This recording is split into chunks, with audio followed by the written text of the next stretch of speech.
संभावनाएं हैं, तो उसको देखें। तो शुरू करते हैं। तो माध्यमिक शिक्षक पात्रता परीक्षा आखिरकार है जो कि ये निकल गई है। विज्ञापन 2023 के आयोजन में उक्त परीक्षा में सम्मिलित होने के लिए इच्छुक अभ्यर्थियों से जो कि आवश्यक सूचना मांगा गया है, और ये जो है दिया गया और यहाँ पर आप देख सकते हैं इसमें क्या है, पात्रता परीक्षा से प्रश्न जो कि बहुविकल्प मतलब ऑब्जेक्टिव होंगे, नेगेटिव प्रश्न नहीं होगा, प्रत्येक प्रश्न के 1 मार्क होंगे। पेपर 1 क्या होगा, माध्यमिक होगा, विषय कोड रहेगा सामान्य में है जो कि विषय में क्या क्या रहेगा, हिंदी, उर्दू, बांग्ला, मैथिली, संस्कृत, अरबी, फारसी, भोजपुरी, अंग्रेजी, गणित, विज्ञान, सामाजिक विज्ञान के लिए ये है 50% कम से कम है जो कि किसी मान्यता प्राप्त विश्वविद्यालय स्नातक अथवा स्नातकोत्तर में उत्तीर्ण होना चाहिए, एवं क्या है राष्ट्रीय अध्यापक शिक्षा परिषद से मान्यता संस्थान से बीएड अथवा और भी जो है वो दिया हुआ है। उसी तरह शारीरिक शिक्षा के लिए जो कि कोडिंग दिया हुआ है, वो एक वैकल्पिक विषय के रूप में शारीरिक शिक्षा के साथ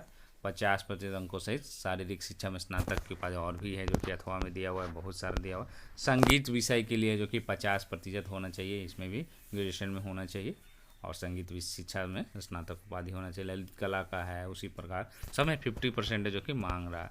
उसी से छठा में क्या विशेष विद्यालय अध्यापक है, उसमें भी है जो कि 50% है जो कि कम से कम स्नातक मांग रहा है, और भी योग्यताएँ अथवा में दिया हुआ है। विषय में क्या है, अगर गणित के हैं तो स्नातक स्तर पर गणित के साथ भौतिकी ये सब होना चाहिए, इलेक्ट्रॉनिक, कंप्यूटर साइंस, कोई 2 विषय स्नातक स्तर पर अथवा इंजीनियरिंग तो ये भी भर सकते हैं। तो ये है जो कि आप लोग जो कि निकल गया है, वैकेंसी है जो कि जारी हो गई है, और यहाँ पर आप देख सकते हैं। उसी तरह पेपर 2 के लिए है जो कि ये पेपर 1 के लिए था, पेपर 2 के लिए जो कि सामान्य विषय है जो कि हिंदी विशिष्ट विषय में कम से कम 50% इसमें भी होना चाहिए, मान्यता प्राप्त स्नातकोत्तर उत्तीर्ण होना चाहिए पेपर 2 के लिए, उच्च माध्यमिक के लिए ये है। और भी अथवा बहुत सारे विषय भी है दिया हुआ है, 24 विषय दिए हुए हैं। वाणिज्य विषय के लिए भी है जो कि आपको 50% होना चाहिए। कंप्यूटर साइंस के लिए न्यूनतम है जो कि 50% अंकों के साथ है जो कि मान्यता प्राप्त विश्वविद्यालय संस्थान से, और DO EACC जो है ये एवं विषय में स्नातकोत्तर की उपाधि। कृषि विषय का है, संगीत विषय का है, और ये दिया हुआ है फिजिक्स, केमिस्ट्री, इकोनॉमी से कॉमर्स, बॉटनी के लिए क्या क्या विषय है जो कि होना चाहिए। प्रश्न है जो कि पत्र है जो कि निर्दिष्ट विषय वस्तु के 100 रहेंगे, और शिक्षण कला एवं अन्य दस्ता के 50 कुल अंक है जो कि 150 रहेंगे। भारत का नागरिक ये सब होना चाहिए। उम्र सीमा जो है आपको 1/8/2023 से है जो कि 37 वर्ष होना चाहिए। अनारक्षित महिला के भी 40 वर्ष, पिछड़ा वर्ग पुरुष के 40, अति पिछड़ा वर्ग के 40, अनुसूचित जाति पुरुष महिला 42, और ये बाकी जो प्रावधान है दिव्यांग अभ्यर्थियों को 10 वर्ष छूट जाएगा, ये सब रहेगा। फीस कितनी लगेगी, STET पेपर है जो कि 1 में है जो कि विषय हिंदी, अंग्रेजी, गणित विषय, सामाजिक विज्ञान, उर्दू तथा STET पेपर में है जो कि आयु सीमा में छूट है जो कि देय नहीं होगी, इसलिए वो सब दिया हुआ है। उत्तीर्णांक कितना कम से कम है जो कितना लाना पड़ेगा, 50% कम से कम जनरल के लिए है। फीस है जो कि आपको पेपर 1 के लिए 960 है, जनरल बाकी सभी के लिए, लेकिन SC के लिए 760 है, SC ST के लिए। उसी तरह पेपर 2 के लिए 1440 है, और फिर 11 नॉर्मलाइजेशन CBT मोड में है जो कि लिया जाएगा। इसका परीक्षा है जो कि मतलब कंप्यूटर बेस्ड होगा, और 1 से अधिक पालियों में भी है जो कि आयोजित किया जा सकता है। 150 में है जो कि रॉ स्कोर 76 है, तो ये दिया हुआ है सारा कंडीशन। प्रवेश परीक्षा है जो कि कब होगी, ये जो आयोजित मान्यता परीक्षा है जो कि 150 मतलब 150 मिनट 2.5 घंटे की होगी। ऑनलाइन आवेदन भरने की तिथि है जो कि 9/8 से मतलब भर सकते हैं, मतलब आज से जो कि अपराह्न 4:30 बजे से शाम से आप 23/8 तक है जो कि भर सकते हैं। अभ्यर्थी है जो कि bsvb.state.com पर जाकर है जो कि ये आवेदन भर सकते हैं।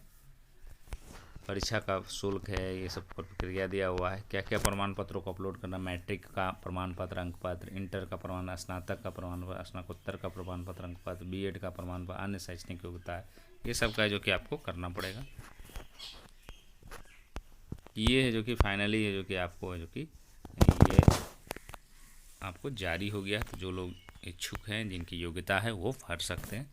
अब आते हैं दूसरी खबर पर। विभागीय परीक्षा पास कर मिलेगा राज्यकर्मी का दर्जा। तो राज्य के तकरीबन 4 लाख नियोजित शिक्षकों के लिए अच्छी खबर कि राज्यकर्मी दर्जा पाने के लिए नियोजित शिक्षकों को बिहार लोक सेवा आयोग की परीक्षा से नहीं गुजरना बल्कि विभागीय परीक्षा को पास कर राज्यकर्मी दर्जा हासिल करेंगे। शिक्षा विभाग के विधि कोषांग से आधिकारिक सूत्रों ने बताया कि नियोजित शिक्षक पंचायत राज एवं नगर निकाय योजना के अधीन आते, जिसके माध्यम से शिक्षकों का नियोजन हो, ऐसे कानूनी प्रतिबंधों से बचने के लिए विभागीय स्तर पर आंतरिक परीक्षा कराने का प्रस्ताव है। इस पर पिछले सप्ताह 5 अगस्त को मुख्यमंत्री नीतीश कुमार और भी जो है अन्य दल के वो आश्वासन दिए थे। आंतरिक परीक्षा क्या स्वरूप होगा, उसका संबंधित विभागों से राज्य शोध शिक्षण एवं प्रशिक्षण परिषद तैयार किया जाएगा। फिलहाल राज्य स्तर पर मुख्य सचिव की अध्यक्षता में गठित उच्च स्तरीय समिति का इंतजार किया जा रहा है। यह समिति नियोजित शिक्षकों का राज्यकर्मी दर्जा पाने वाले तमाम कानूनी और से संबंधित मंतव्य सरकार को देगी। समिति परीक्षा के स्वरूप पर भी सरकार को मंतव्य देगी।